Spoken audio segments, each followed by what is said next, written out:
Cheap, attractive farmhouse storage. How do you do it? In this video, I'm going to show you how I have created our storage solution using secondhand markets, a little bit of paint, and the bottle depot.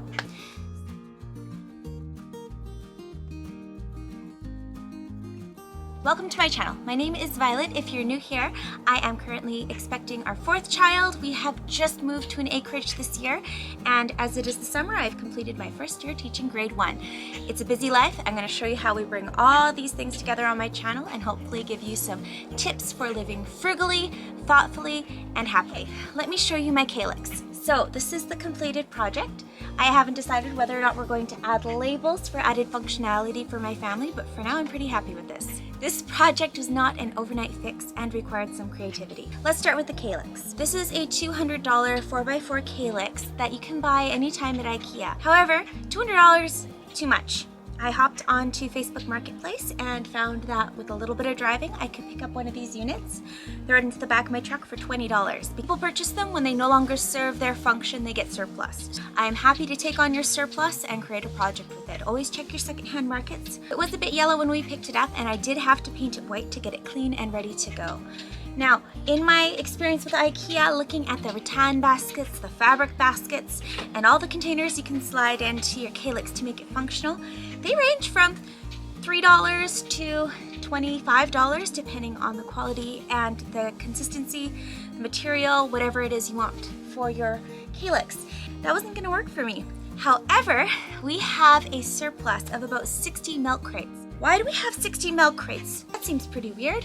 Well, we recently moved. I got it into my head. In our last move, we used big, heavy U-Haul boxes and overstuffed them with books, suffering, consequences like sore backs and other, discomforts. So when we were moving, I told my husband we need to get milk crates. And he said, okay. He went and found a bottle depot selling their surplus milk crates for $2 a pop. So we picked up 60 milk crates. I only need 8 for this project. My 8 inserts, that's going to be $16. You can see that they are a range of colors. There's black, yellow, beige, all the colors of the rainbow. It definitely would be perfect for like garage or outdoor storage, but for something in the house, it just is a little too chaotic and stressful to look at. So I knew that we were going to have to paint them. So how do we paint them? My first pass, I had some leftover white paint, grabbed a brush, away we go. However, those looked pretty sloppy and uneven. We grabbed our paint sprayer, added a little bit of water to thin it, and mixed it. Then you're able to get a nice even spray. Now with the milk crates, you want to make sure first, before you spray them, that they are clean. So you can run them through the dishwasher. It's kind of expensive to do it that way. You can spot clean them, spray them off with the hose. Just make sure your milk crates are clean to start. The second thing you're going to want to do is prepare your space. First time I prepared my space, I did the bottom surfaces, but I didn't capture the window here. So you'll see there's a couple of paint spots that I'm going to have to very delicately use a plastic scraper to get rid of so I don't scratch the finish of my windows. So be careful, make sure you've got a backsplash as well as a bottom splash. For the first pass through with my paint sprayer, I went and flipped the milk crates upside down.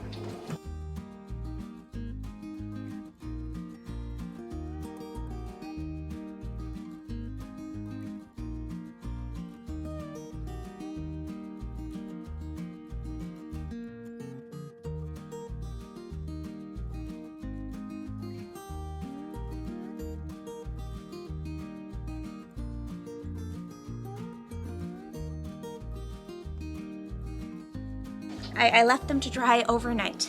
For the second pass, they had to be flipped over and painted from the other direction. Milk crates have a lot of tiny little nooks and crannies, and if you're not careful, you're going to lose the plot. You're going to make a mistake. So I was very careful to make sure that we got the interior, or that we hit it from a couple of angles. Once you're satisfied with your spray paint job on your milk crates, let them dry overnight and then set them into your KALLAX. Now I know this is a pretty simple solution, get milk crates and paint them, but I think they look pretty good, and the price can't be beat. So let me write down what I paid for this project. Paint, $26. KALLAX, $20. Crates, $16. Total, $72. Now I'm not accounting for the gas that it cost me to drive to go pick up the KALLAX, but I would say that would factor in around $10, bringing the entire project to about $82. What do you think? Is my storage solution worth it? I'm going to tell you, so this general living room storage is going to be used for board games, children's books, board books, baby carriers, pantry overflow, baby blankets, checklists and planners, and a charging station. Very important. It's nice because nobody's going to go to the trouble to steal a cable when it's wound through intricately like this. I'm trying to decide if I want to add Cricut labels for ease of use for my family, but I haven't decided if I'm going to do that yet because I think that the white looks really clean and I don't want to busy up and clutter up a main living space with labels. Let me know what you think below. Should I add labels to make it easy for people to put away? And I'd love to hear what you think about my attempt at a country decor piece. Am I successful? Does it work? Do you like it? Do you think it's really tacky? Does it look cheap? Does it look appropriate for the environment? Let me know what you think, and if you'd like to see more videos like this, a little bit of DIY and acreage living, make sure you subscribe to the channel. And if you like this video, I guess that means YouTube is going to suggest it out more, which helps me out a lot. So please do that if you can. Until next time, have yourself a beautiful day and thank you for watching. Bye-bye.